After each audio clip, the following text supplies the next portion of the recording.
Assalamualaikum warahmatullahi wabarakatuh. Innal hamdalillah nahmaduhu wa nasta'inuhu wa nastaghfiruh wa na'udzu billahi min shururi anfusina wa min sayyiati a'malina. Man yahdihillahu fala mudilla lahu wa man yudlil fala hadiya lahu. Wa asyhadu an la ilaha illallah wahdahu la syarika lahu wa asyhadu anna Muhammadan abduhu wa rasuluh.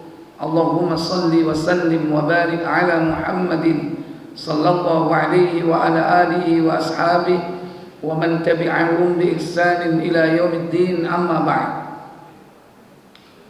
Puja dan puji syukur kita panjatkan kepada Allah Jalla wa Ala yang telah melimpahkan nikmat kepada kita semua. Semoga salawat dan salam selalu tetap terlimpah kepada Nabi kita Muhammad sallallahu alaihi wasallam.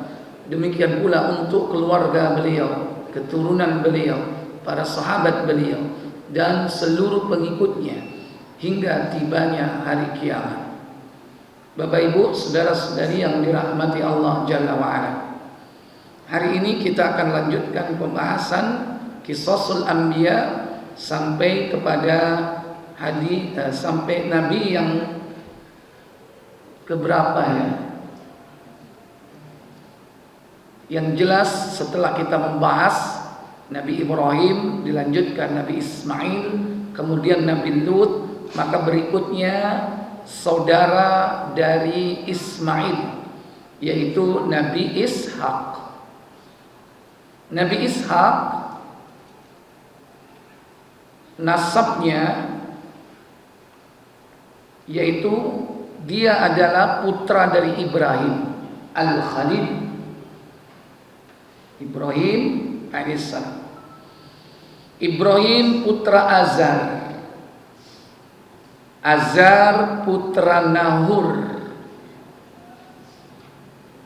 Nahur putra Saruj.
Baik, sampai mana tadi?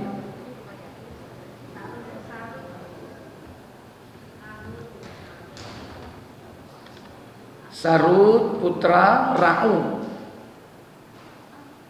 Ra'u putra Falid. Falid putra dari Abir. Abir putra dari Syali. Dan Syali putra dari Arfakhshad. Adapun Arfakhshad putra dari Sam.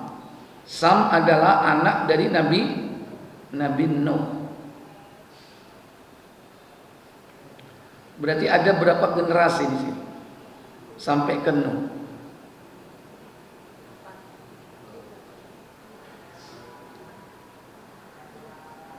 Berarti dari Nabi Nuh, Ishak ini keturunan keberapa? Ke-11.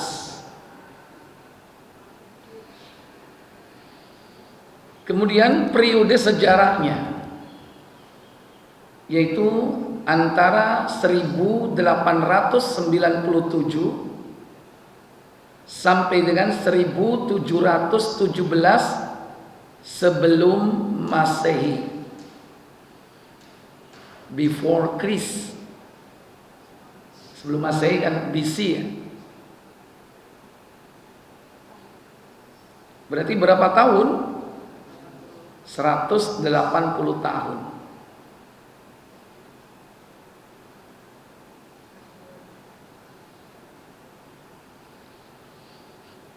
Kemudian berikutnya yaitu diutus kapan? Beliau diutus tahun 1800 sebelum Masehi. Berarti usia berapa nih?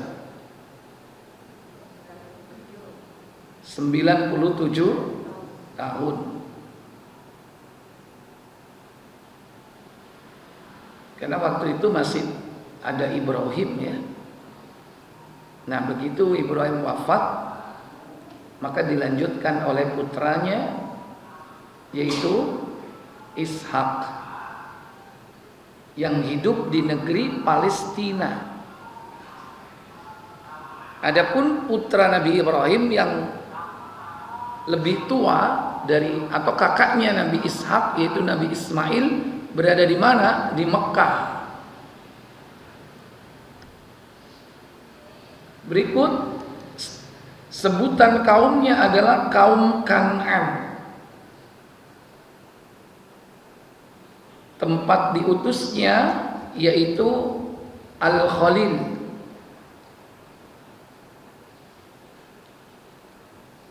Al-Khalil ini nama tempat ya, artinya kekasih.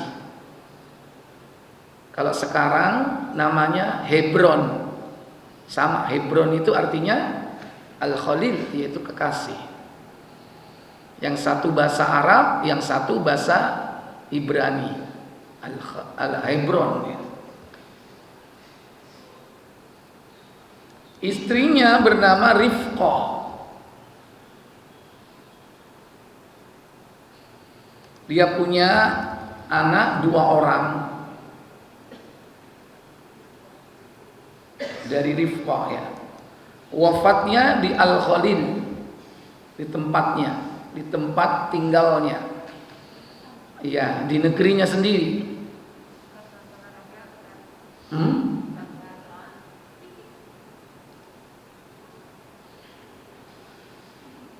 Meninggal di Hebron ya. Dan kalau kita sempat umroh plus Aqsa itu biasanya nanti salah satu destinasi yang dikunjungi yaitu Hebron. Di sana satu komplek, makamnya Nabi Ibrahim, makamnya Ibrahim, sebelahnya itu istrinya Sarah, depannya ada Ishak, di sebelahnya ada Rifqah. Satu wilayah. Jadi jajar 1, 2, 3, 4 gitu. Karpetnya merah seingat saya masih ada waktu itu. Cuman sayang dibuat sholat. Nah itu masalah. Dipakai sholat juga ada soft-softnya. Padahal nggak boleh kita sholat di tempat yang ada kuburan di tempat itu. Tapi karena tempat itu dikuasai oleh orang-orang Israel dan Nabi sudah menyebutkan kebiasaan orang-orang Yahudi itu menjadikan kuburan para nabinya sebagai tempat sholat. Dan itu terbukti. Untungnya kita ke sana bukan pas waktu sholat ya, sehingga kita tidak melihat kemungkaran yang terjadi pada saat itu. Seandainya dia sholat di tempat itu kita tahu, maka kita harus mengingkarinya. Kalau mampu kita apa? Falyughayyir biyadi, merubahnya. Walaupun fabilisani, dengan lisan. Mengingatkan mereka. Tapi kalau tidak, fa illam yastati, apabila kau tidak mampu, fa biqalbi. Yani apa? Merubah kemungkaran dalam hati. Artinya apa? Mengingkari, nggak boleh membenarkannya. Tapi pas pada waktu kesana, orang-orang Yahudi itu mengelilingi makam Ibrahim sambil membaca kitab Talmud mereka, goyang-goyang ini. Ternyata itu tradisi orang Yahudi, membacakan kitab suci di depan kuburan. Dilakukan oleh orang Yahudi. Nah, disebut namanya Ishak itu sebanyak 17 kali.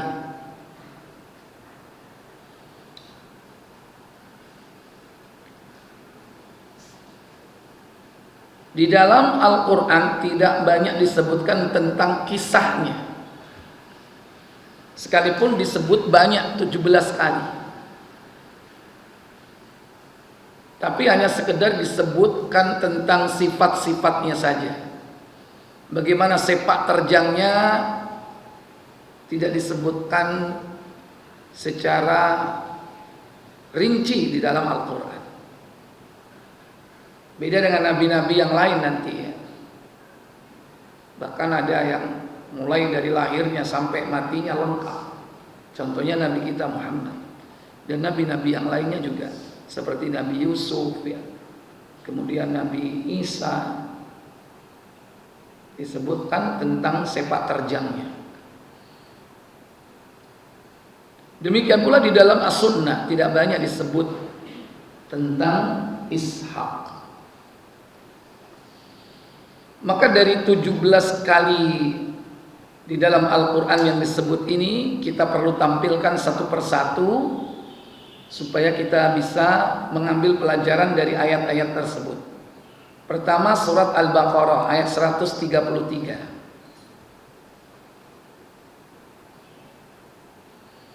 Ini ketika bapaknya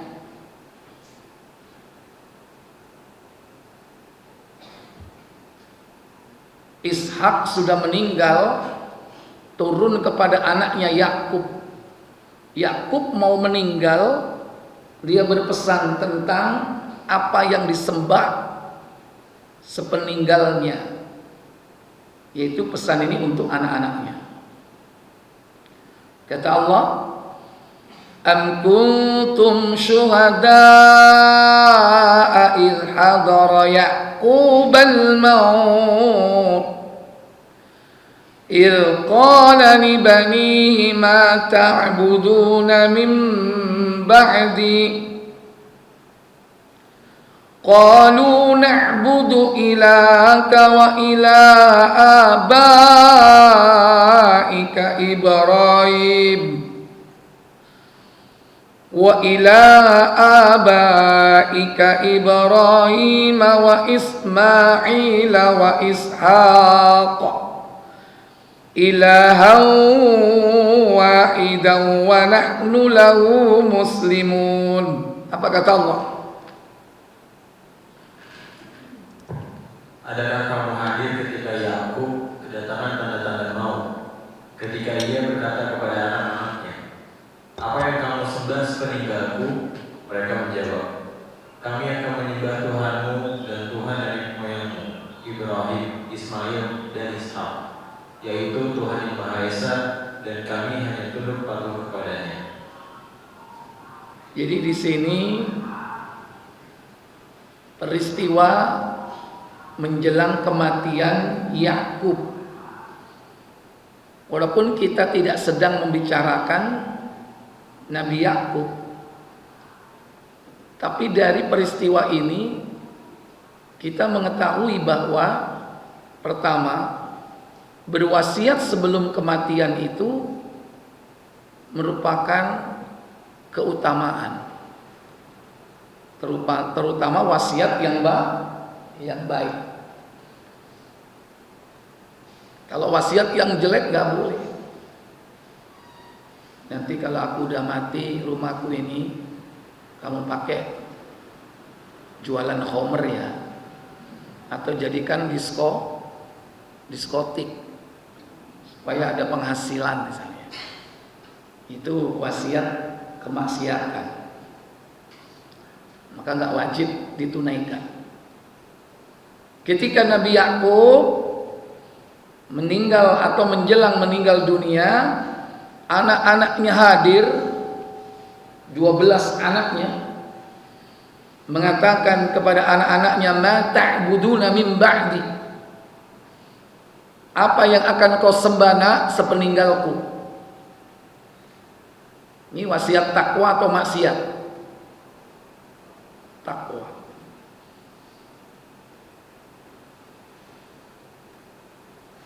Kalaupun bukan kemaksiatan, tapi kalau wasiatnya tidak bermanfaat, gak relevan dengan tujuan kehidupan, mengabdi kepada Allah, maka itu tidak perlu juga. Contoh, barangkali ada yang mau meninggal, dia berpesan, berwasiat kepada anak-anaknya, ma ta'kuluna min ba'di. Nah, kalau aku mati kau makan apa? Bukan ta'buduna, tapi ta'kuluna. Kalau aku mati kau kerja apa? Akhirat apa dunia? Halo? Dunia. Maka ketika ditanya oleh Nabi Yakub, putra-putranya menjawab, na'budu ilahak, kami menyembah sesembahanmu yang hak, wa ilaha abaik, dan ilah sesembahan bapakmu, yang tidak lain adalah kakeknya, buyut ya, Ibrahim, yaitu Ibrahim buyutnya, wa Ismail, yaitu kakak dari kakeknya, wa Ishaq, kakeknya, karena dia ini putra dari Yakub ya. Berarti keturunan Yakub ini kepada bapaknya Ishak, maka dia posisinya sebagai kakek, antara kakek dan cucu Ishak.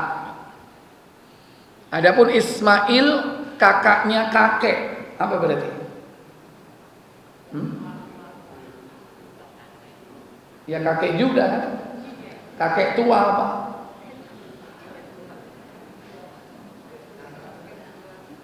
Kakek saudara ya, bukan bapak. Nah, baru bapaknya kakeknya yaitu apa? Buyutnya, yaitu Ibrahim. Di mana Allah itulah yang disembah sebagai ilahan wahidah, ilah yang satu. Wa nahnu lahu muslimun, dan kami adalah orang-orang muslim. Walaupun diartikan di sini, dan hanya kepada Allah lah kami tunduk patuh. Dan itulah ciri dasar seorang muslim, tunduk patuh kepada Allah. Berarti Ishak ini memiliki kesamaan akidah dengan saudaranya, dengan bapaknya Ishak ya, yaitu dengan saudaranya Ismail dan kakeknya, yaitu bapaknya, yaitu Ibrahim.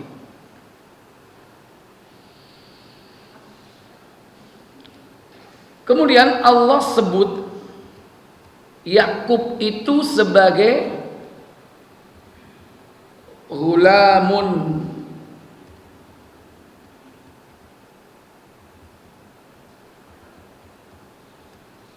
alimun. Apa ghulamun alim? Yaitu anak yang pandai, berilmu.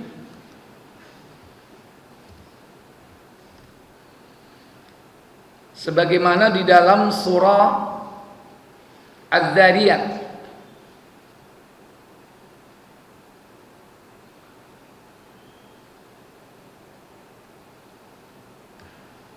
ayat berapa itu? Surah 51 ayat 24 coba. Hal ataka hadithu dhaifi Ibrahim al-mukramin iddakhalu alaihi faqalu salama qala salamun qaumun munkarun. 24. Faragha ila ahlihi faja'a bi'ijlin samin. Ketemu enggak? Hah? Coba. Tidakkah sampai kepada kalian kisah tentang Ibrahim? Ayo coba dibaca, mulai dari situ. Ada apa dengan Ibrahim?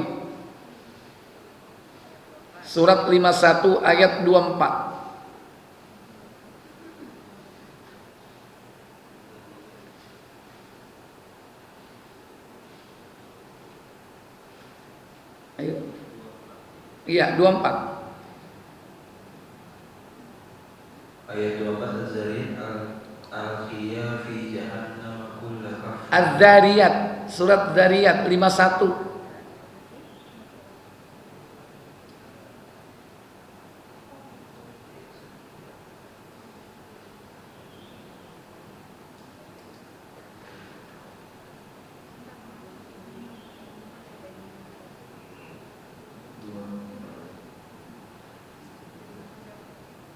Hal ataka. Iya, ayo. Sudah sampai kepadamu Muhammad cerita tamu Ibrahim, Tentang tamu Ibrahim, yaitu malaikat-malaikat yang dimuliakan. terus Ingatlah ketika mereka masuk ke tempatnya lalu mengucapkan salaman, salam. Ibrahim menjawab salamun, salam. Mereka itu orang-orang yang belum dikenal.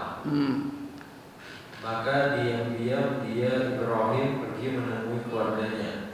Kemudian dibawanya daging anak sapi gemuk yang dibakar. daging anak sapi gemuk yang dibakar. Enak? Anak sapi gemuk lagi. Enak mana? Sapi tua atau sapi muda? Dibakar. Enak kan? Apa itu?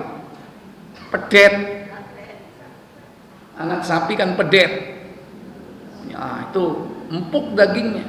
Terus Lalu dihidangkannya kepada mereka, tetapi mereka tidak mau makan. faqarrabahu ilaihi faqala ala ta'kulun. Sudah dihidangkan, didekatkan, tapi nggak mau makan. Kenapa kok nggak mau makan? Lanjut. Ibrahim berkata, mengapa tidak kamu makan? Fa'aujasa minhum khifah. Maka dia Ibrahim merasa takut terhadap mereka. Maka mereka mengatakan, qalu la takhaf. Mereka berkata, janganlah kamu takut. La takhaf, jangan takut. Kenapa? Dan mereka memberi kabar gembira kepadanya. Fabasyaruhu bighulamin alim. Ayat berapa itu? 28. Ayat 28. 28. Ya, berarti ayat 28. Wabasyaruhu bighulamin alim. Dan mereka memberi kabar gembira kepadanya dengan kelahiran seorang anak yang alim. Iya. Siapa di sini yang disebut ghulamun alimun? Hah? Ishak. Dan kami beri kabar mereka dengan apa? Ghulamun alimun, yaitu seorang anak yang pandai. Alim itu apa? Berilmu. Kalau Ismail sebelumnya, Nabi Ibrahim diberi kabar gembira, ghulamun halimun. Halim, anak yang apa? Halim. Halo, itu di As-Saffat. Coba dibuka As-Saffat surat 37.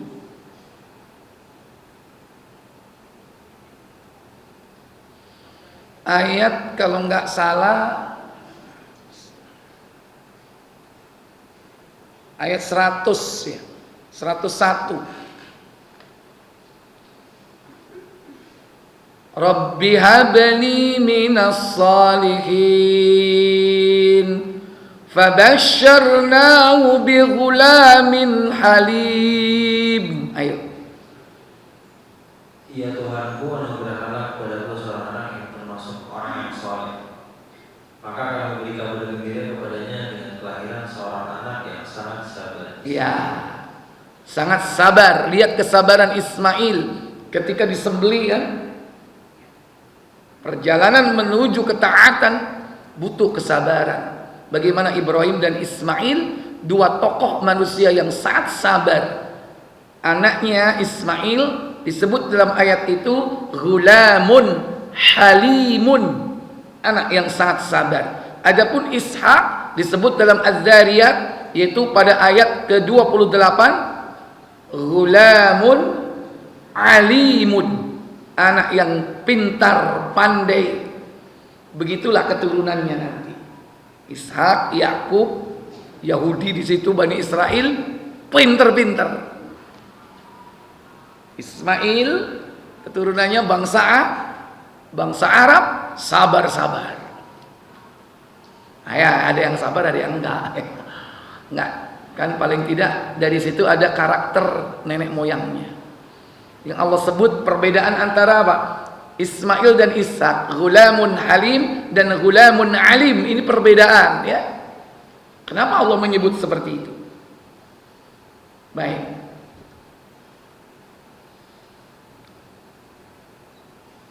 Berikutnya surah Al-Baqarah 136.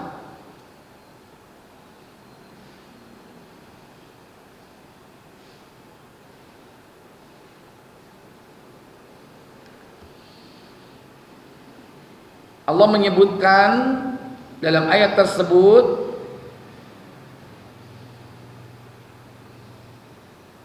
jajaran para nabi dari keturunan Ibrahim, di mana mereka adalah orang-orang yang tunduk dan patuh kepada Allah. Qulu amanna billahi wa ma unzila ilaina wa ma unzila ila Ibrahim wa Ismail wa Ishaq wa Yaqub wal asbat wa ma utiya Musa wa Isa wa ma utiya an-nabiyyuna min rabbihim la nufarriqu baina ahadin minhum wa nahnu lahu muslimun. Apa kata Allah? Katakanlah, hai orang-orang mukmin, kami beriman kepada Allah dan apa yang diturunkan kepada kami, dan apa yang diturunkan kepada Ibrahim, Ismail, Ishak, Yakub dan anak cucunya, dan apa yang diberikan kepada Musa dan Isa, serta apa yang diberikan kepada nabi-nabi dari Tuhannya. Kami tidak membeda-bedakan seorang pun di antara mereka, dan kami hanya tunduk patuh kepadanya. Ya. Ini kalimat yang wajib diucapkan oleh seorang mukmin. Dan siapa saja yang membaca ayat ini otomatis dia mengucapkannya. Katakanlah, hai orang-orang mukmin, yaitu umat Rasulullah, kita, apa yang harus diucapkan? Ucapkanlah,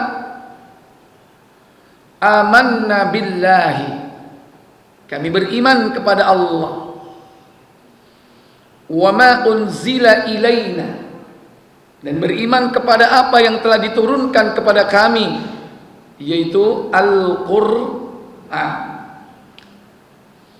Wa ma unzila, dan apa yang telah diturunkan oleh Allah ila Ibrahim, suhuf Ibrahim, wa Ismail, wahyu juga, karena beliau seorang nabi, wa Ishaq, wahyu juga, wa Yaqub, dan diturunkan kepada Yakub juga wahyu, karena dia seorang nabi. Sekalipun tidak dapat kitab, maka merujuknya kepada kitab-kitab sebelumnya. Ada suhuf Ibrahim, lembaran-lembaran yang Allah berikan kepada Ibrahim, yang Allah turunkan pada awal malam bulan Ramadan pada zaman Nabi Ibrahim. Tahunnya tidak tahu, tidak disebutkan rinci. Maka ada suhuf Ibrahim. Setelah Yakub, wal asbati. Al asbat yaitu keturunan Yakub, yang disebut dengan Bani Israil. Di Quran kan banyak diulang-ulang. Ya Bani Israil. Siapa Israel? Yakub.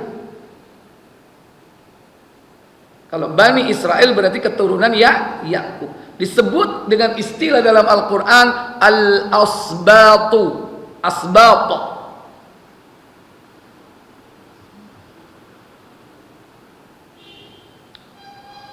Wa ma'utiya Musa, dan juga beriman dengan apa yang diturunkan kepada Musa. Ini termasuk al-asbab, keturunan dari Yakub, Musa.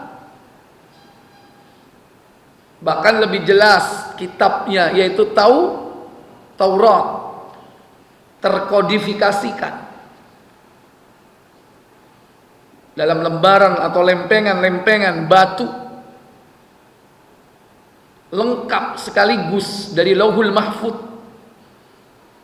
Wa Isa, dan juga yang diturunkan kepada Isa, yaitu Injil. Wa ma utiyan nabiyyuna mir rabbihim, dan juga apa yang telah diturunkan kepada para nabi secara umum, walaupun tidak disebutkan secara spesifik. Di antara 25 nabi ada beberapa yang tidak disebutkan dalam ayat ini. Bahkan bukan 25, ribuan yang belum disebut. Dan itu tidak penting bagi kita untuk mencari tahu siapakah namanya. Dan antum pasti tidak akan pernah tahu.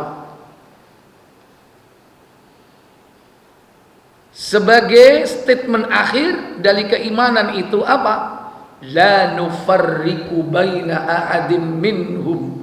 Kami tidak membeda-bedakan mereka para nabi yang satu dengan yang lain. Sama. Ini penting, ini statement ini. Karena orang-orang Yahudi mengakui seluruh nabi berakhir di Nabi Musa. Setelah Nabi Musa nggak diakui sama Yahudi.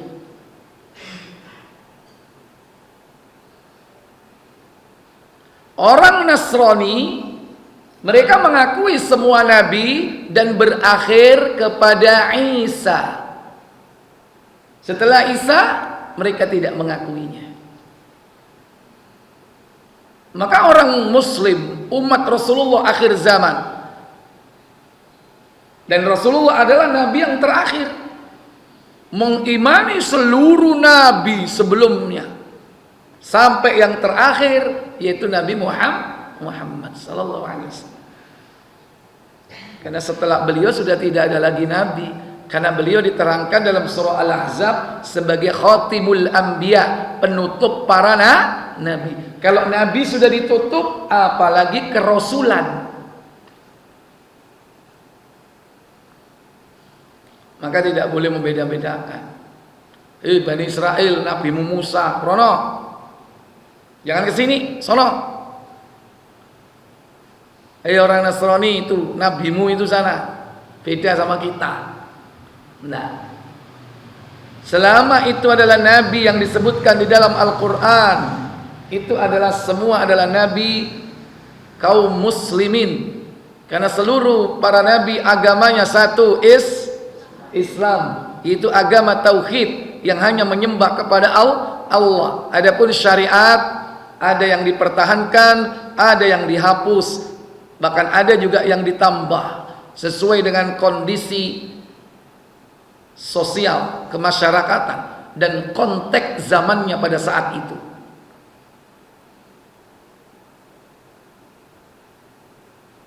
Maka zaman sebelum Rasul diutus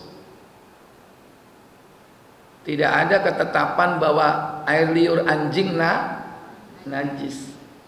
Makanya Ashabul Kahfi Muslim nggak? Muslim nggak? Punya anjing nggak? Punya. Bahkan ikut dakwah anjingnya sampai masuk ke dalam goa, ikut. Dan itu salah satu nanti anjing yang masuk surga. Di samping untanya Nabi Soleh, anjingnya Ashabul Kahfi. Lihat itu, anjing aja ikut orang bener masuk surga. Antum kalau ngikut orang tidak bener, jangan mimpi masuk surga. Lihat orang yang diikuti. Yang diikuti adalah para waliullah, para aulia waliullah. Itu Ashabul Kahfi, para aulia waliullah itu. Allah selamatkan dalam rangka menjaga agamanya. Dia tidur dalam goa selama 309 tahun. Setelah bangun, akhirnya Allah tidurkan kembali untuk selamanya, supaya tempat itu tidak menjadi fitnah, sehingga tempat itu kemudian dijadikan sebagai sesembahan. Allah hilangkan jejaknya. Kalau ketemu, bisa jadi tempat itu akan dijadikan sebagai tempat keramat. Nah, nanti kalau ibu plus Aqsa pergi ke Goa Ashabul Kahfi, nah ntar dulu, jangan gampang percaya, kan? Kalau benar-benar itu tempatnya, pasti orang-orang akan banyak yang menyembahnya. Allah sembunyikan itu. Di mana tempatnya? Wallahu a'lam. Yang jelas itu masa antara Nabi Isa sampai Nabi Muhammad, entah itu tahun berapa. Yang jelas antara Isa dan Nabi Muhammad ada rentang waktu 600 tahun. Baik. Berikut surah Al-Baqarah 140. Am taquluna inna Ibrahim wa Ismail wa Ishaq wa Yaqub wal asbat kanu hudan aw nasara qul a antum a'lamu amillah wa man allamu mimman katama syahadatan 'indahu minallah wa ma Allahu bighafilin amma ta'malun. Apa kata Allah? Ataukah kamu, hai orang Yahudi dan Nasrani, mengatakan bahwa Ibrahim, Ismail, Ishak, Yakub dan anak cucunya adalah menganut agama Yahudi atau Nasrani? Katakanlah, apakah kamu lebih mengetahui apakah Allah dan siapakah yang lebih zalim daripada orang yang menyembunyikan syahadat dari Allah yang ada padanya, dan Allah sekali-kali tiada lengah dari apa yang kamu kerjakan. Dari ayat ini kita melihat bahwa orang Yahudi dan Nasrani, mereka ini berebut pengaruh terutama dari keturunan Ibrahim. Karena mereka sendiri juga mengklaim dirinya sebagai keturunan Ibrahim. Orang Yahudi mengatakan, lo tahu nggak kenapa bapak moyang kita tuh Ibrahim itu Yahudi? Itu klaim mereka begitu. Padahal Yahudi itu adalah penyimpangan agama. Mereka yang menyimpang dari Islam di zaman Nabi Musa, mereka masuk kemana? Kategori apa? Yahudi. Mereka yang mengikuti kitab Taurat dengan benar itu Muslim. Tapi yang menyimpang dari ajaran Taurat, maka Allah menyebutnya dengan istilah Hudan atau Al-Yahud, Yahudi. Sekalipun nama ini dinisbatkan kepada salah satu putra dari Yakub tertua, namanya Yahuda.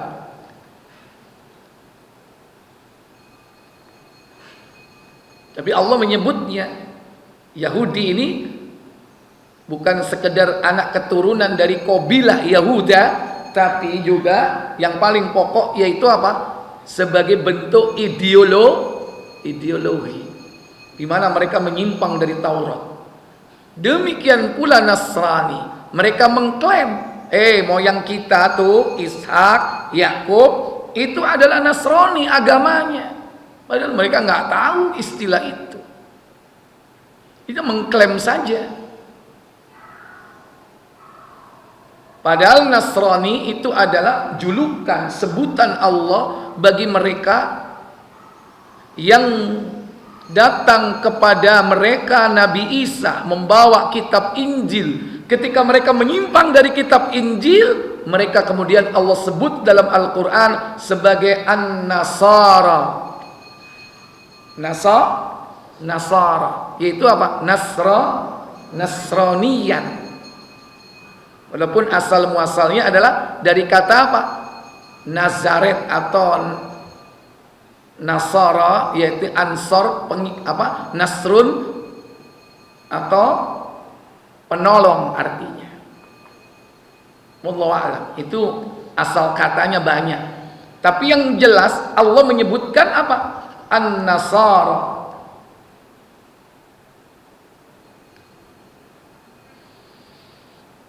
Qul, kata Allah, antum a'lamu amillah, apakah kau lebih tahu daripada Allah? Allah bantah itu. Tahu dari mana kamu? Kau klaim diri mereka. Kau mengklaim Ibrahim, Ismail, Ishak, Yakub itu beragama Yahudi, kata orang Yahudi. Dari mana kau tahu bahwa mereka itu adalah agamanya Nasara? Itu kata orang Nasrani. Padahal mereka tahu. Artinya apa? Tahu kebenaran. Mereka sendiri tahu sebetulnya. Itu dijadikan apa? Dijadikan statement, ucapan dalam rangka menarik perhatian supaya banyak pengikut. Padahal mereka menyembunyikan kebenaran. Kata Allah, "Wa man adlamu mimman katama syahadatan indahu minallah." Siapa lagi yang lebih zalim daripada orang-orang yang menyembunyikan kesaksian? Yang mereka diperintah untuk mengatakan apa? Ishhadu bi anna muslimun. Maka saksikanlah aku adalah seorang muslim. Siapa muslim? Pengikut para nabi, pengikut kitab ajaran kitab-kitab para nabi mereka.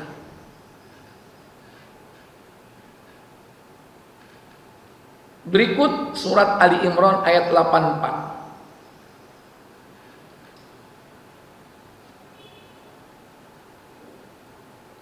Ini mirip ya dengan yang sebelumnya Al-Baqarah tadi. Qul amanna billahi wa ma unzila alaina wa ma unzila ala Ibrahim wa Ismail wa Ishaq wa Ya'qub wal asbati wa ma utiya Musa وما أوتي موسى وعيسى والنبيون من ربهم لا نفرق بين أحد منهم ونحن له مسلمون. Apa kata Allah? Katakanlah, kami beriman kepada Allah dan kepada apa yang diturunkan kepada kami dan yang diturunkan kepada Ibrahim, Ismail, Ishak, Yakub dan anak-anaknya, dan apa yang diberikan kepada Musa, Isa dan para nabi dari Tuhan mereka. Kami tidak membeda-bedakan seorang pun di antara mereka, dan hanya kepadanya lah kami menyerahkan diri. Iya. Kami tidak membedakan siapapun di kalangan mereka, dan kami adalah orang yang berserah diri. Muslim itu adalah orang yang berserah diri. Berserah diri untuk apa? Diatur. Tunduk, diatur oleh siapa? Allah. Orang kalau mengaku muslim itu adalah orang yang rela diatur oleh Allah. Kalau enggak ridho dan rela diatur Allah, jangan mengaku sebagai apa? Muslim. Bisa jadi kau masuk Yahud, bisa jadi kau masuk Nasara, atau paling tidak kau masuk munafik. Nggak mau diatur, suruh pakai jilbab nggak mau sampai hari ini. Mau diatur nggak seperti itu? Mau diatur nggak Bu? Nggak mau. Ada nggak yang nggak mau diatur kayak begitu? Mana orangnya? Oh, nggak kesini. Harus mau diatur dong. Katanya muslim. Muslim itu tunduk kepada aturan Allah. Begitulah para nabi sebelum Nabi kita Muhammad. Begitulah para umatnya, para pengikutnya. Taslim, tunduk patuh, menyerah diri. Diatur Allah apa saja mau. Ucapan mereka selalu kalimatnya sami'na, kami dengar, kami taat, selesai. Tanpa tapi gua belum siap, tapi nggak ada istilah tapi. Gua kan masih muda, masih cantik, belum laku lagi. Gua kalau nanti pakai jilbab nggak ada yang lirik, ya kan? Paling apa namanya, yang pakai kopiah jenggot tuh. Nah.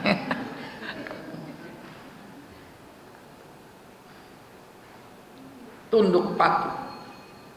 Berikut An-Nisa 163.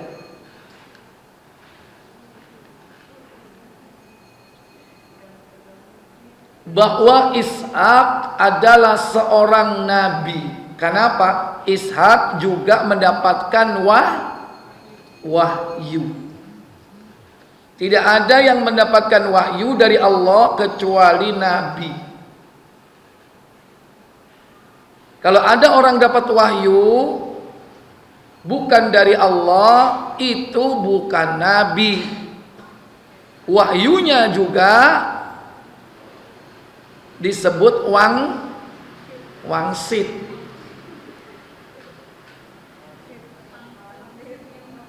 Kalau pangsit main, wangsit. Nah, harus dari Allah, karena bisa jadi iblis itu datang membisikkan dalam hati manusia, atau bahkan dia mampu mengeluarkan suara tanpa wujud rupa, atau bahkan iblis bisa bersuara dengan mewujudkan bentuk cahaya, bisa jadi, dan mengaku aku adalah Allah, bisa jadi. Cukup bagimu tidak perlu beribadah hari ini, karena kau sudah sampai kepada tingkatan mukasyafah, tingkat tertinggi. Sudah tidak perlu sarana, karena ibadah itu hanya sarana untuk mendekatkan dirimu kepada aku. Sementara dirimu sudah dekat kepada aku, tidak perlu sarana. Maka tidak perlu sholat, tidak perlu puasa, tidak perlu beribadah. Kau sudah tingkat tertinggi. Kalau sudah seperti itu, kira-kira kalau dapat suara begitu, seneng gak itu? Kalau orang yang berilmu, ngerti, akidahnya bersih, dilawan itu. Kenapa? Pasti syaitan itu, walaupun datang berupa cahaya terang. Syaitan itu pasti.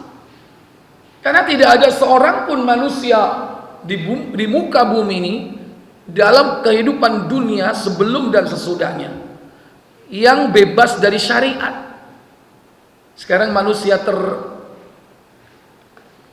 tertinggi kedudukannya siapa? Manusia. Nabi Muhammad, Sayyidul Anbiya wal Mursalin, pemimpin Nabi dan Rasul. Tapi bagaimana beliau kalau sholat? Luar biasa nggak? Sampai bengkak kaki. Padahal Aisyah, bang, jangan begitu amat dong kalau sholat. Abang kan udah diampuni dosanya. Ghufira lahu ma taqaddama min dambi. Dosa yang lalu udah diampuni. Wa ma ta'akhkhar, juga yang akan datang diampuni. Yang lalu dan yang akan datang diampuni oleh Allah. Tapi kalau saat tahajud ditunggu sama Aisyah nggak kelar-kelar. Dipegang tangannya, kakinya masih berdiri. Tidur lagi lah Aisyah. Bangun lagi, dipegang lagi, masih berdiri. Namanya ya istri ya. Ibu kalau ditinggal suaminya tahajud gitu gimana? Pegang-pegang nggak? Halo?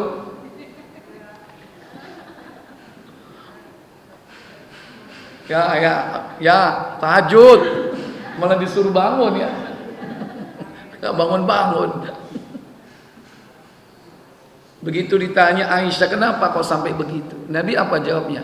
Afala uhibbu an akuna 'abdan syakur. Apakah kau tidak suka jika aku disebut Allah sebagai hamba yang pandai bersyukur? Semakin diampuni, semakin bersyukur, semakin ditingkatkan ibadahnya. Kalau kita dapat SK dari Allah, diampuni dosa yang lalu dan yang akan datang, kira-kira gimana? Langsung syukuran. Ya kan? Ngundang orang, syukuran ya.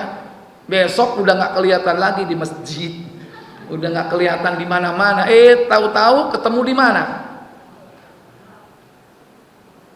Nah, katanya udah diampuni dosanya, SK-nya begitu. Berarti bisa jadi hidupnya mengisi dengan maksiat. Kan udah diampuni, ada jaminan. Maka Nabi SAW, orang yang justru mendapatkan ampunan dari dosa yang lalu yang akan datang, justru seperti itu ibadahnya. Itu orang tertinggi kedudukannya, yang akan menempati al-wasilah di surga.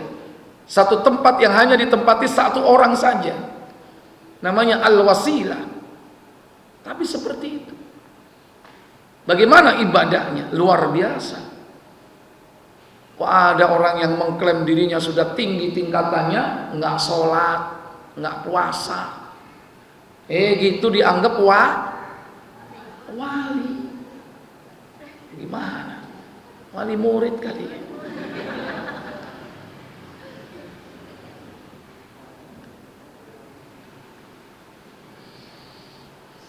Itulah kehidupan, banyak fitnah subhat yang ditebarkan oleh syaitan. Baik. Ini sudah 4163 udah dibaca.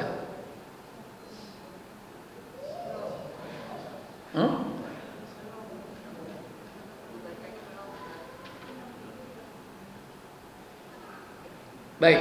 Inna auhayna ilaika kama auhayna ila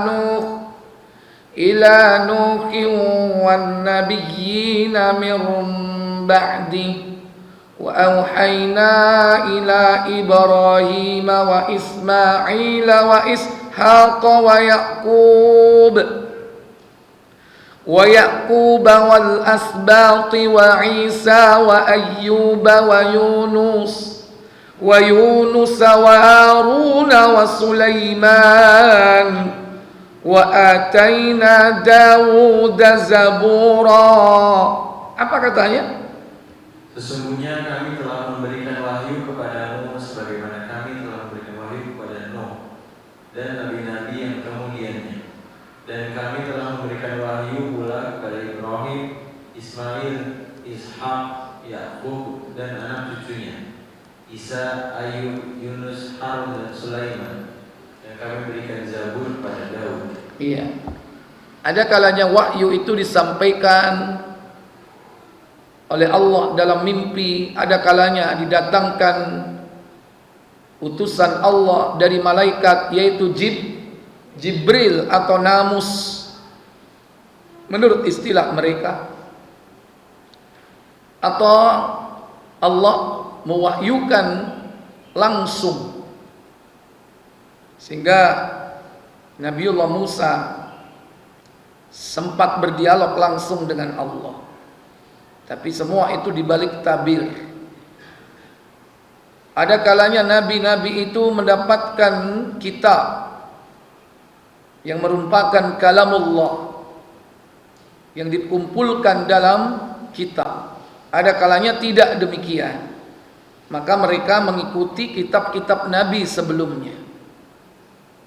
Baru ketika ada kitab yang baru dari Allah, dia menyempurnakan kitab-kitab sebelumnya. Maka yang dipakai itu yang terbaru. Kenapa? Musaddiqan lima baina yadai, membenarkan apa yang ada pada nabi-nabi sebelumnya. Maka ketika Al-Quran sudah diturunkan, tidak boleh orang mempelajari Taurat, tidak boleh orang mempelajari Injil untuk diamalkan. Cukup dengan apa? Al-Quran saja. Baik, berikutnya surah Al-An'am ayat 84. Wa wahabna lahu Ishaqa wa Ya'qub kullan hadaina wa Nuhan hadaina min qabl وَنُوحًا هَدَيْنَا مِنْ قَبْلُ وَمِنْ ذُرِّيَّتِهِ دَاوُودَ وَسُلَيْمَانَ وَأَيُّوبَ وَيُوسُفَ وَمُوسَى وَهَارُونَ وَكَذَلِكَ نَجْزِي الْمُحْسِنِينَ. Apa kata Allah? Dan kami telah menganugerahkan Ishak dari Yakub kepadanya. Kepada keduanya masing-masing telah kami beri petunjuk. Dan kepada Nuh sebelum itu juga telah kami beri petunjuk. Dan kepada sebahagian dari keturunannya Nuh, yaitu Daud, Sulaiman, Ayub, Yusuf, Musa dan Harun. Demikianlah kami memberi balasan kepada orang-orang yang berbuat baik. Iya. Kenapa Allah memberikan balasan kebaikan-kebaikan? Karena mereka sendiri telah berbuat baik, berbuat ihsan. Maka kalimatnya di sini, wa kadzalika najzil muhsinin. Dan yang demikian ini merupakan balasan atas orang-orang yang berbuat ihsan. Ihsan tingkat tertinggi di dalam martabat agama. Tingkat tertinggi. Karena yang paling basic apa? Yang paling basic adalah al-Islam. Kemudian naik satu grade di atasnya, intermediate, yaitu al-iman. Dan yang paling tinggi, advance, tertinggi, yaitu apa? Al-ihsan. Kalau sudah ihsan, itu sejajar dengan muttaqin, takwa. Karena kalau sudah tingkatan ihsan, berarti dia telah memadukan konsep internal dan eksternal, horizon dan vertikal. Internal karakter, internal. Eksternal sosial. Bagaimana hubungan mereka dengan sesama manusia? Baik, itu eksternal. Internalnya bagus, karakternya, eksternalnya bagus, hubungan sosialnya. Kemudian bagaimana hubungan vertikalnya, yaitu kepada Allah. Dan bagaimana hubungan horizontalnya kepada seluruh makhluk. Kalau konsep itu sudah terrangkum, maka dia disebut benar-benar orang takwa, orang muttaqin. Berarti itulah orang yang berbuat ihsan. Dan Allah sebut di samping ihsan ada istilah al-birru. Al-birru kebajikan. Ihsan kebaikan, sama. Kata Allah dalam surah Al-Baqarah,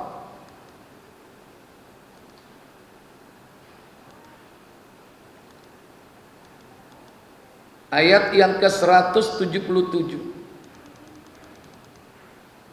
Laisal birra an tuwallu wujuhakum kibalal masyriqi wal maghribi walakinnal birra man amana billahi wal yawmil akhiri wal malaikati wal kitabi wan nabiyyin. Ini konsep keimanan kepada rukun-rukun iman. Baru konsep sosial. Wa atal mala ala hubbi dzawil qurba wal yatama wal masakin wa ibnas sabili was-sa'ili wa fir riqab. Ini konsep sosial. Wa aqamas salata wa ataz zakah, vertikal, hubungan kepada Allah. Kemudian karakter, wal mufuna bi ahdihim idza ahadu was-sabirina fil ba'sa'i wad-dharra'i wa hinal ba's ulaika alladzina sadaqu wa ulaika humul muttaqun. Apa kata Allah?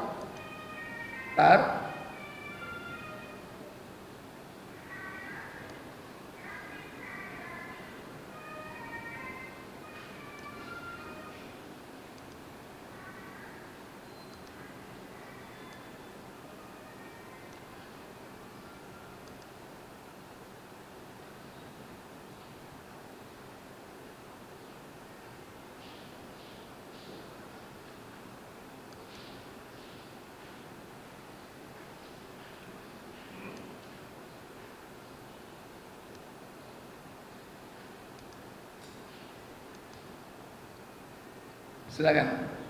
Bukanlah menghadapkan wajahmu ke arah timur dan barat itu suatu kebajikan, akan tetapi sesungguhnya kebajikan itu ialah beriman kepada Allah, hari kemudian, malaikat-malaikat, kitab-kitab, nabi-nabi, dan memberikan harta yang dicintainya kepada kerabatnya. Pertama apa tadi? Konsep apa? Keimanan. Sampai di sini. Iman kepada Allah, hari kemudian iman kepada malaikat, kitab-kitab, dan nabi. Apa tadi warnanya? Ya, ini keimanan. Kemudian sosial, yaitu memberikan harta yang dicintainya kepada kerabatnya, anak-anak yatim, orang-orang miskin, musafir yang memerlukan pertolongan. Terus? Dan orang-orang yang meminta-minta. Dan orang yang meminta-minta. Dan juga terakhir, siapa? Dan memerdekakan hamba sahaya. Memerdekakan budak hamba sahaya. Sosial nggak? Yang kedua, yang ketiga sekarang, mendirikan sholat dan menunaikan zakat. Apa ini? Mendirikan sholat, menunaikan zakat. Berarti apa?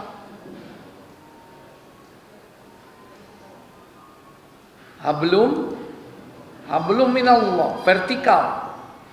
Terus setelah itu, dan orang-orang yang menepati janjinya apabila ia berjanji. Karakter atau tidak? Karakter, Bu ya. Menepati janji. Dan kemudian apa? Memiliki as-sabru, yaitu orang-orang yang sabar dalam kesempitan. Lanjut. Orang-orang yang sabar. Dalam apa? Lanjut. Dan dalam peperangan. 3 tingkat kesabaran. Kesempitan, kemiskinan contohnya. Penderitaan, sakit atau penyakit. Maka lebih ringan orang miskin daripada orang yang kena penyakit. Mending gak punya duit tapi sehat daripada duit banyak penyakitan. Mending orang jadi sehat. Maka sempit itu kemiskinan. Penderitaan, penyakit, grade-nya lebih tinggi, harus lebih sabar. Puncak kesabaran itu yang ketiga, wahinal ba's, yaitu ketika peperangan. Karena peperangan itu sewaktu-waktu nyawa bisa melayang. Peluru nyasar, bom meledak. Dan kita belum diuji dengan itu. Kalau miskin udah pernah, sakit udah pernah. Diuji dengan peperangan? Belum. Pengen? Enggak mau, takut ngungsi ya. Saya udah enak di Kelapa Gading. Mau ngungsi kemana? Baik. Mereka itulah apa? Ulaika humus shadaqu, yaitu orang-orang yang bertakwa. Mereka adalah orang-orang yang benar imannya. Wa ulaika humul muttaqun. Dan mereka itulah orang-orang yang bertakwa. Tingkat tinggi gak takwa itu? Ini ihsan. Makanya disebut di sini apa? Albir, kebajikan. Ini menurut Allah. Maka orang baik menurut Allah konsepnya ini. Rajin sholat, hablum minallah, sama tetangga jelek, itu berarti bukan orang baik. Sebaliknya juga begitu. Sama orang baik, nggak pernah marah, pokoknya nggak pernah jelek sama tetangga. Tapi sama Allah nggak baik, itu juga bukan orang baik. Sama tetangga nggak pernah ngelabrak, nggak pernah nyakitin, nggak pernah marah-marahin, nggak pernah berseteru, nggak pernah sholat, nggak pernah puasa, nggak pernah, semuanya nggak pernah, polos.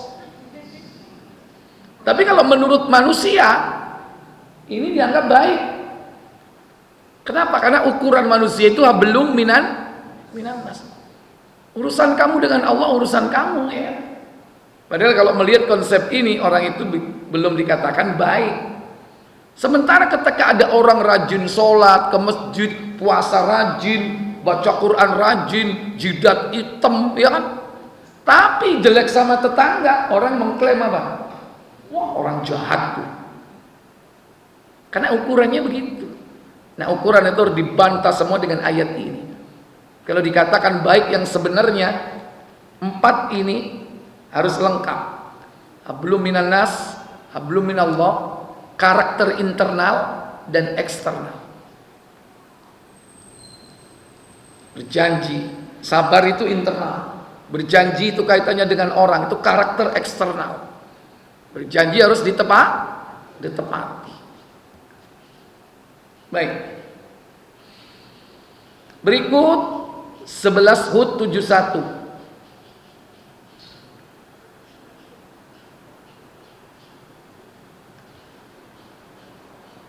Wa mar'atu qa'imatun fadhaikat fabashsharna bi Ishaq wa min wara'i Ishaq Yaqub. Apa katanya? Dan istrinya berdiri di balik tirai lalu dia tersenyum. Maka kami sampaikan kepadanya berita gembira tentang kelahiran Ishak, dan dari Ishak akan lahir putranya Yakub. Ketika malaikat mengabarkan tentang lahirnya anak, Bahkan disebutkan di sini, maka kami sampaikan kepadanya berita gembira tentang apa? Ishak. Berarti sudah diberitahu namanya enggak? Kamu bakal punya anak Ishak namanya. Padahal bayinya belum lahir. Ya? Kenapa kok langsung diberikan nama Ishak? Halo? Bayinya belum lahir sudah ada namanya Ishak. Dan Ishak nanti punya anak namanya Yakub. Loh, sampai anaknya juga disebut beritahu Yakub. Saya tanya, sebetulnya yang ngasih nama itu siapa? Hah? Allah. Sementara bapak ibu yang ngasih nama siapa? Halo?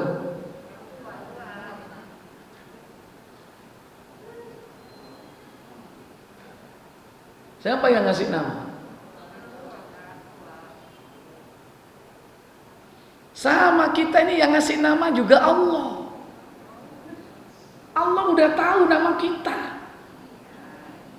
Gitu loh, ketika hamil ribut cari nama. Beli buku, tanya Pak RT lagi, ya kan? Nanti siapa Pak nama anak saya? Kadang tanya Ustadz dong urun nama. Kayaknya anak sekarang tuh namanya berapa gerbong itu ya?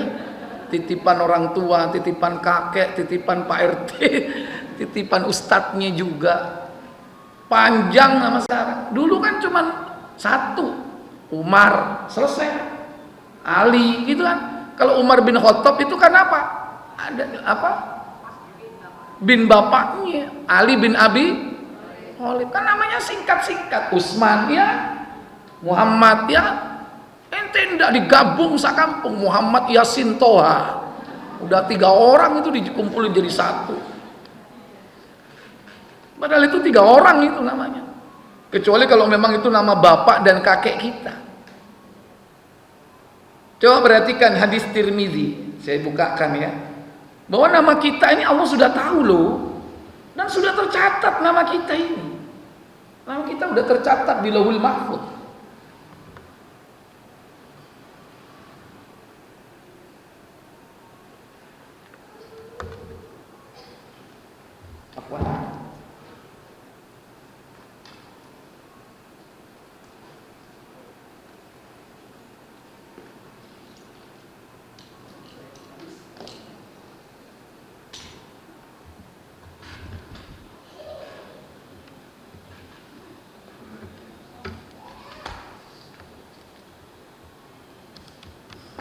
Alhamdulillah.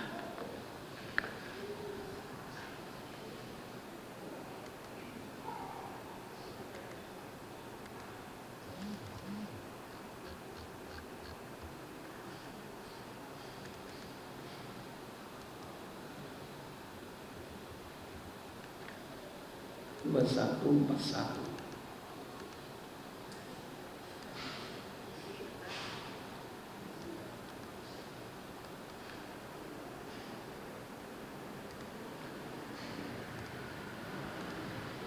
Suatu hari Nabi pernah menghampiri sahabat. Nabi membawa 2 buah kitab. Kata Nabi, tahukah kitab ini apa? Nabi mengatakan inilah kitab dari pemelihara alam semesta. Siapa? Allah. Di dalamnya terdapat nama-nama ahli surga. Ini yang sebelah kanan. Dan di sebelah kirinya terdapat nama-nama ahli neraka. Lengkap, tidak dijumlah sampai terakhir, tidak ditambah, tidak dikurang. Baik, baca lengkapnya. Silakan. Qutaibah menceritakan kepada kami, Al-Laits menceritakan kepada kami dari Abu Qabil, dari Syufai bin Mati, dari Abdullah bin Amr bin As. Ia berkata, Rasulullah pernah menghafid itu, di tangannya ada buah kitab. Lalu beliau bersabda, tahukah kalian apakah kedua kitab ini? Kami menjawab, kami tidak tahu wahai Rasulullah, kecuali jika engkau memberitahukan kami. Beliau berkata, kitab yang berada pada tangan kanannya. Beliau apa? Beliau berkata tentang kitab yang berada pada tangan. Kitab ini berasal dari Allah, pemelihara alam semesta. Kitab ini berasal dari Allah, pemelihara alam semesta. Terus, di dalamnya terdapat nama-nama ahli surga, nama-nama ayah dan kabilah mereka. ya perhatikan. Di dalamnya terdapat nama-nama ahli surga, nama-nama ayahnya, dan nama kabilahnya. Jadi nanti kita di akhirat itu dipanggil dengan 3 suku kata. Nama kita, nama bapak, dan nama qabilah. Qabilah itu suku. Muhammad bin Abdullah Al-Quraisy. Nabi Muhammad sukunya apa? Quraisy.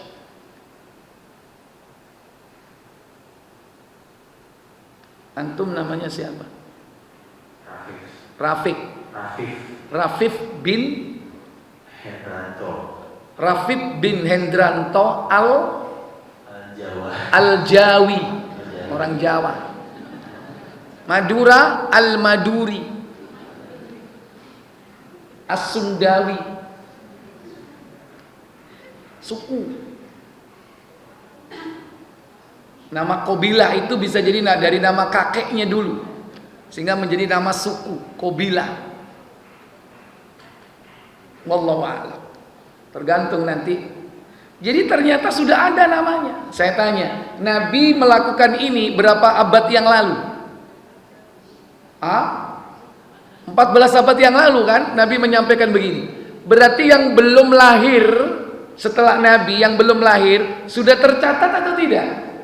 Sudah tercatat. Yang sebelumnya sudah tercatat, yang sebelum Nabi lahir sebelum lahir, setelah Nabi wafat banyak. Dan hari ini yang belum lahir menjadi ahli surga banyak enggak? Banyak yang menjadi ahli surga setelah ini yang lahir. Masih banyak.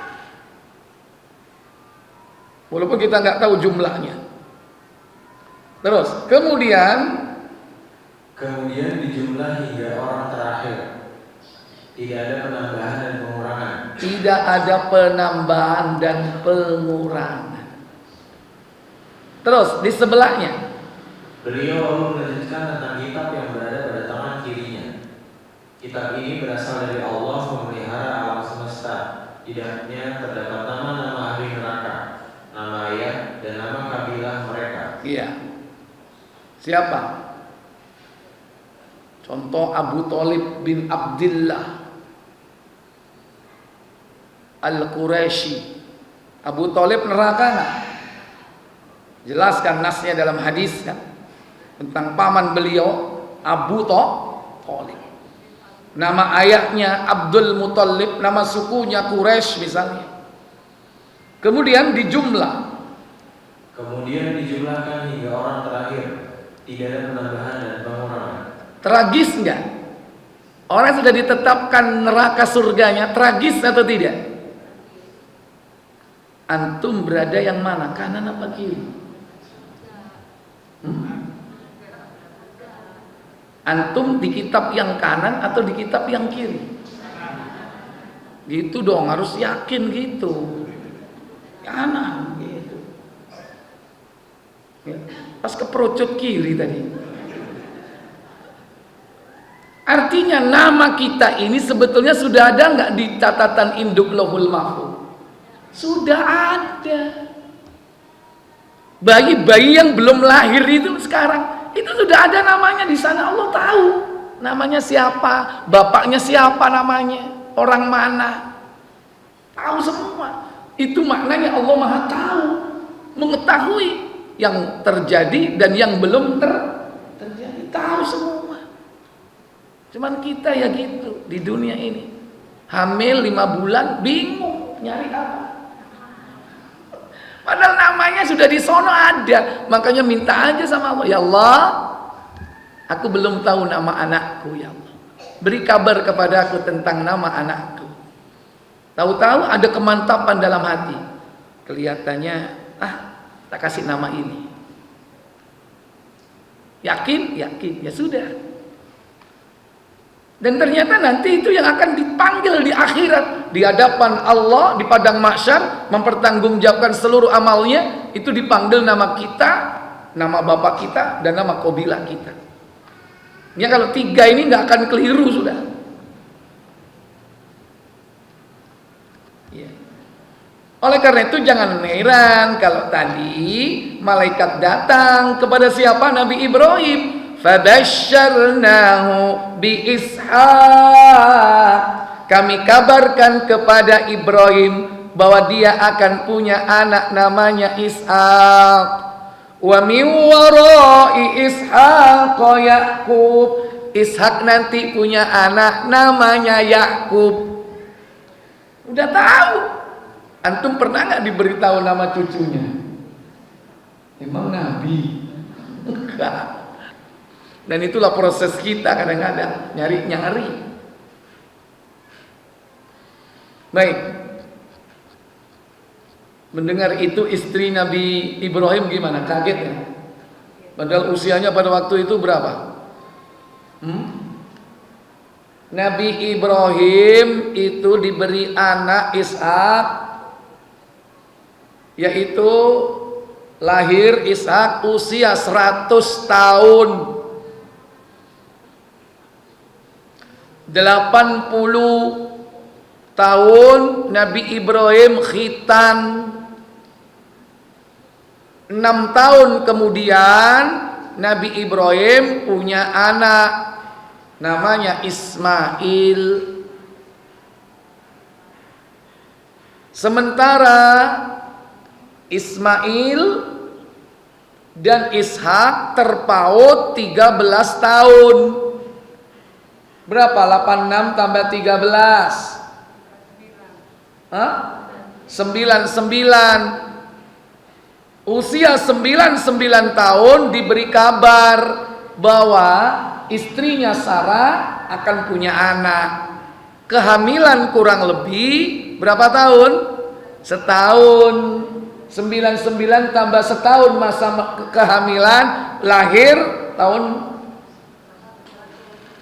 Makanya Ibrahim saat itu disebutkan dalam Qisasul Anbiya, Nabi Ibrahim usianya 100 tahun. Dan istrinya Sarah sudah nggak punya anak lagi.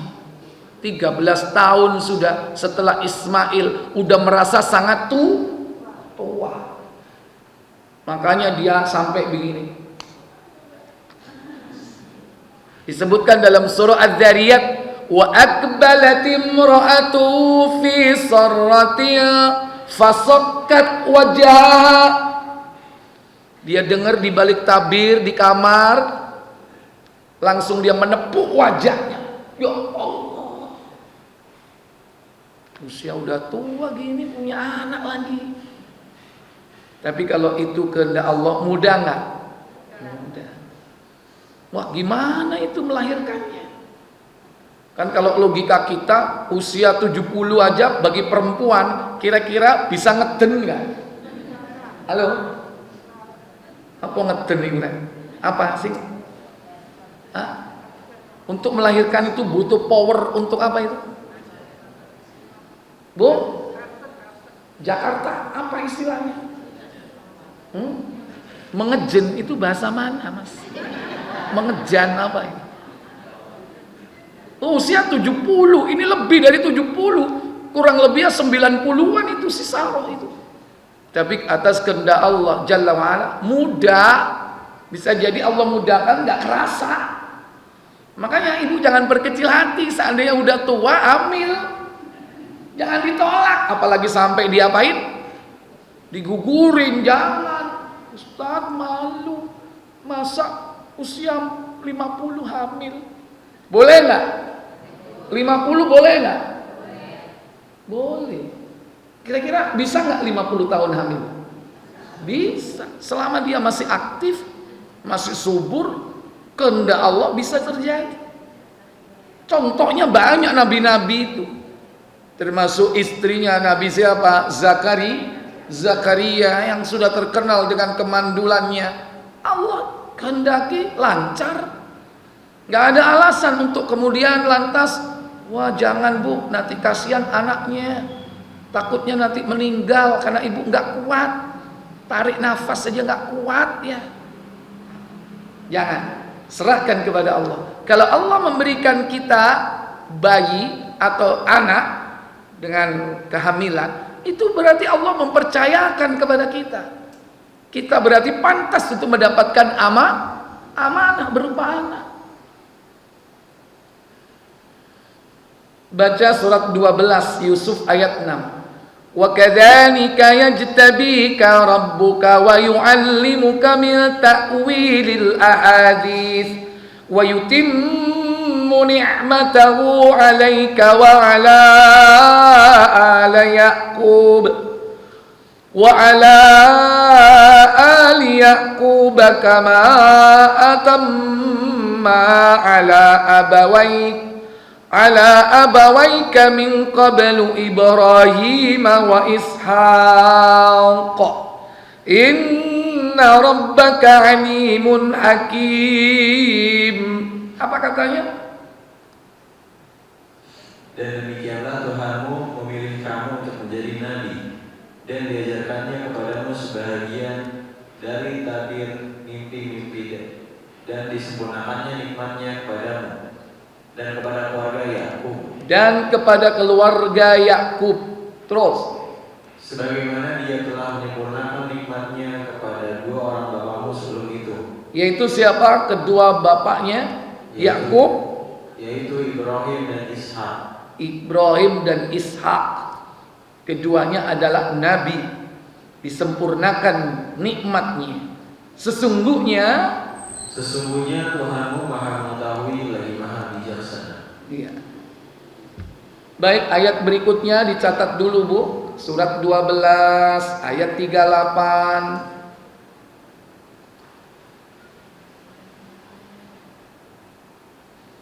Surat 14 ayat 39.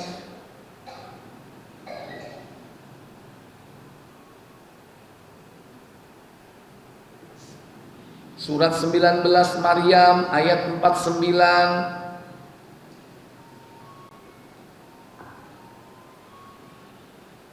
Surat 21 Al-Anbiya ayat 72.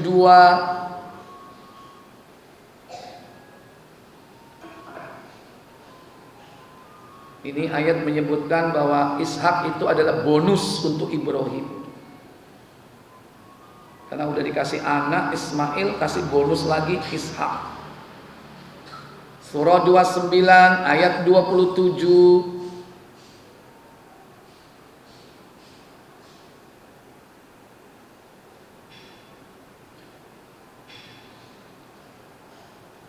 Dalam ayat ini disebutkan Allah akan membalas kepada keluarga Ibrahim, Ishak dan Yakub balasan dunia dan akhirat.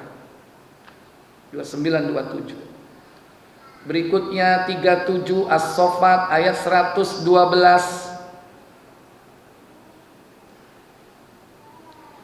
Dalam ayat ini disebutkan bahwa Ishak adalah hamba Allah yang salih.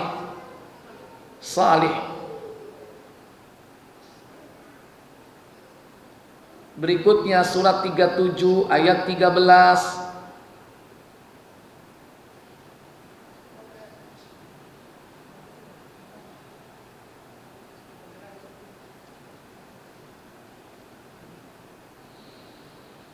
Berikutnya surat As-Sad 38 ayat 45.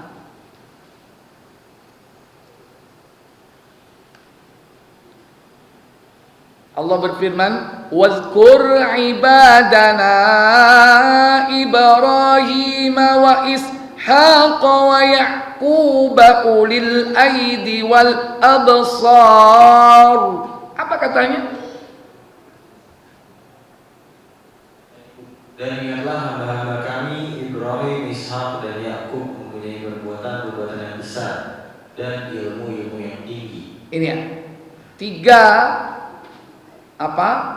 nabi paralel apa? Lurus ya, Ibrahim, bawahnya lagi Ishak, bawahnya lagi ya Yakub. Ketiganya ini dikasih oleh Allah ilmu yang tinggi. Ilmu di sini ilmu apa? Ilmu tentang Allah, ilmu tentang Rasul, ilmu tentang agama. Bukan ilmu tentang dunia. Kemudian memiliki perbuatan-perbuatan besar. Apa? Perbuatan-perbuatan yang menjadi peradaban dunia sampai hari ini. Karena nanti di antara keturunan dari Ishak itu nanti punya anak dua. Tadi dua ya. Di catatan di situ berapa anaknya Ishak? Dua kan? Satunya Yakub, adiknya, kakaknya namanya siapa? Namanya Al-Is. Ain Sod. Al-Is. Is. Nah, dari Is ini itu menurunkan bangsa Romawi. Ishak dari Ibrahim ada dua cabang ya. Ishak, Ismail sama Ishak. Ishak ini nurunkan dua bangsa. Bangsa Romawi yaitu dari anaknya Is, dan bangsa Israel dari anaknya Yakub. Bangsa Israel Ibrani. Nah, dari Ibrahim nyempal anaknya Ismail, nanti turun bangsa Arab. Dan Ibrahim ini ketemu di mana? Mengerucut di Sam. Itu putra dari Nuh, Sam. Makanya ada bangsa Samit ya. Itu ya mereka ini. Makanya ada yang anti Semit. Ini dari keturunan Sam. Ada Ibrahim, ada Ishak, ada Yakub. Ishak ada bangsa Romawi di bawahnya, dari putranya Is ada bangsa Yahudi atau Israel, yaitu dari keturunannya Ishak, dari Israel yaitu Yakub. Dan Allah memberikan apa? Perbuatan-perbuatan besar bagi mereka. Ini karya-karya besar mereka sampai diamalkan hingga hari ini. Terutama bermuara pada Nabi Ibrahim. Bagaimana asal muasal orang berjabatan tangan, khitan, potong kuku, itu semua dari Ibrahim semua. Cebok, nggak tahu ya sebelum itu cebok nggak. Tapi itu ya mungkin para nabi sudah diajarkan untuk itu ya. Tapi sangat spektakuler. Syariat itu diujikan oleh Allah langsung kepada Nabi Ibrahim. Dan termasuk karya besar Ibrahim yang hari ini menjadi pusat perhatian dunia, yang menurut pandangan manusia sederhana, hanya bangunan kotak kayak kubus. Tapi jangan coba macam-macam mau menghancurkan.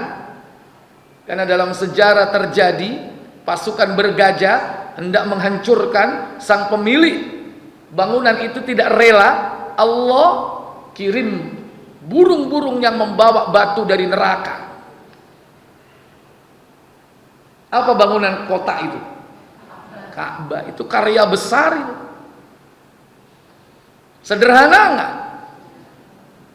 Nah, sederhana. Kalau dilihat dari kerumitannya, rumit mana dengan Borobudur? Borobudur. Kalau terkenalnya, lebih terkenal mana di barat dengan Menara Eiffel? Halo? Di mana tadi Eiffel tadi? Paris misalnya. Lebih dahsyat mana pembangunannya dengan tembok Cina? Halo? Ka'bah cuman segitu aja, tingginya segitu. Tembok Cina panjang enggak? Dahsyat enggak? Tapi enggak ada artinya. Tapi Ka'bah ini sejak dari dulu menjadi pusat perhatian. Makanya membuat iri raja dari Habasyah, Ethiopia, yang kemudian dia dari Yaman menyusun kekuatan membuat gereja besar supaya semua orang pergi ke Yaman berziarah ke gereja gede itu, namanya rajanya Abroha ya. Ternyata nggak berhasil. Ini satu-satunya jalan, ini Ka'bah ini harus dihancurin, baru nanti orang pergi ke sana. Allah lah pemilik Ka'bah, Allah tidak berkehendak untuk itu terjadi. Hancur mereka, semuanya mati bagaikan daun dimakan apa? Ulat. Kena batunya cus masuk ke dalam, dalamnya keropos.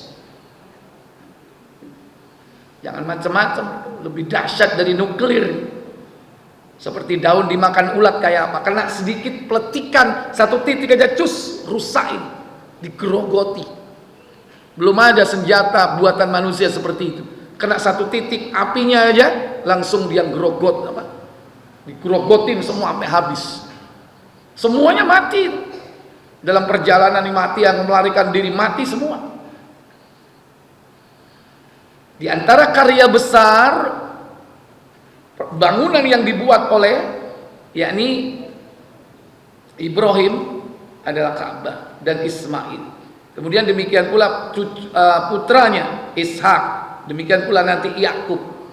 Mereka seandainya tidak membangun bangunan-bangunan secara fisik, tapi membangun peradaban dalam kehidupan umat manusia. Yang jelas mengikuti milah bapaknya, milah Nabi Ibrahim. Wallahu a'lam. Saya pikir cukup sampai di sini. Semoga bermanfaat untuk kita semua. Kita tutup dengan kafarat majlis. Subhanakallahumma wa bihamdik, asyhadu an la ilaha illa anta, astaghfiruka wa atubu ilaik. Wassalamualaikum warahmatullahi wabarakatuh.